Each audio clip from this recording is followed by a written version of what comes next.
শৰৎ মানেই শেৱালিৰ আৱেশ। দুৰ্গোৎসৱৰ ঢাক ঢোল বজাৰ আগে আগেই আপোনাৰ মোৰ পদূলিত সৰি পৰিল পাহি পাহি শেৱালি। নিয়ৰ সনা বতৰ শৰতৰ আগমনিৰ সৌৰভ বিলাই শেৱালিয়ে যেতিয়া পদূলি মুখতে আমাক স্বাগতম জনায়, শেৱালিৰ শুকুলা ৰঙে পবিত্ৰ কিবা এটা ভাৱেৰে আমাক যেন কৈ যায়, মোৰ প্ৰাণ সফুৰাৰ পবিত্ৰ শোভা বুকুত ঘঁহি লোৱা, পাহৰিবা শোক যন্ত্ৰণা আৰু জীৱনৰ যত অভিঘাত। হয়, সদায় অহাৰ দৰেই এইবাৰো আহিছে শেৱালি, কিন্তু প্ৰতিবাৰৰ দৰেই যেন সদায় নতুন ৰূপত প্ৰতিভাত হয় শেৱালিৰ সৌন্দৰ্য, আৰু তাৰ যেন এইবাৰো নহল ব্যতিক্ৰম। শেৱালিক লৈ কবি গীতিকাৰৰো যে কত কি অনুভূতিৰ বুৰবুৰণি। নিয়ৰ মুকুতামণি আৰু শেৱালিৰ সুবাসে খিৰিকী মুখতে কোনো গীতিকাৰক যদি কৰিলেহি উন্মনা। শৰতৰ শেৱালিৰ নতুন নিয়ৰে শুভ্ৰ শুভ্ৰ ছবি আঁকি গল মানস পটত আন কোনোবা কবিৰ হিয়াত। লাহি পাহি শেৱালিয়ে জোনাকৰ মাজতে মৰা শুকুলা হাঁহিটোৱে আকৌ আন কোনোবাজনক কৰি যায় আপোন পাহৰা।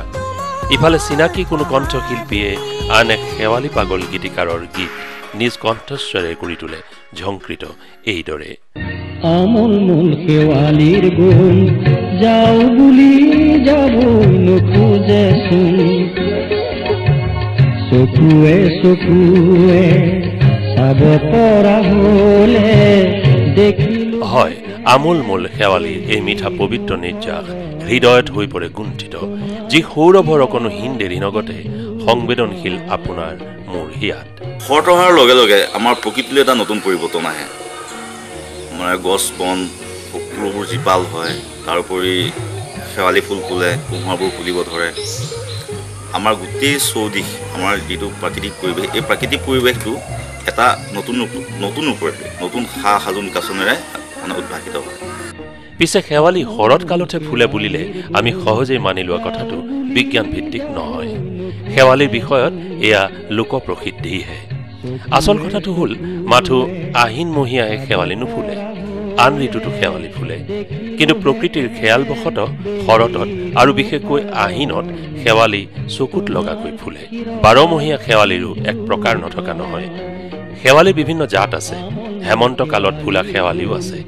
সেইদৰে কেতবোৰ শেৱালি ফুলে আঘোণ পুহ মাহত, আনকি বসন্তকালীন শেৱালিও আছে, আনকি বাৰিষা কালতো একোবিধ শেৱালি ফুলা দেখা যায়। পিছে সবাৰে ওপৰত শাৰদী শেৱালি, অৰ্থাৎ পূজাৰ সময়ত শৰতত ফুলা শেৱালি। উদ্ভিদ বিজ্ঞানৰ ফালৰ পৰা শেৱালিৰ এই প্ৰকাৰসমূহৰ ওপৰত গৱেষণা পৰীক্ষা নিৰীক্ষাও হৈ আছে। শেৱালি ফুলৰ ৰূপ আকাৰ সাধাৰণভাৱে একে যেন লাগিলেও প্ৰকাৰভেদে শেৱালি ফুলৰ ৰূপ আকাৰৰ পাৰ্থক্য আছে। কোনোবাজোপা শেৱালিৰ পাহিবোৰ খাজ কটা, কোনোবাজোপাৰ দকৈ খাজ কটা, কোনোজোপাৰ পাহিৰ আগটো জঙা, কোনোবাজোপাৰ ভোটা ইত্যাদি। বৈচিত্ৰ্য আৰু ভিন্নতাৰ বাবেও শেৱালি আকৰ্ষণৰ বিন্দু উদ্ভিদ বিশাৰদসকলৰ বাবে।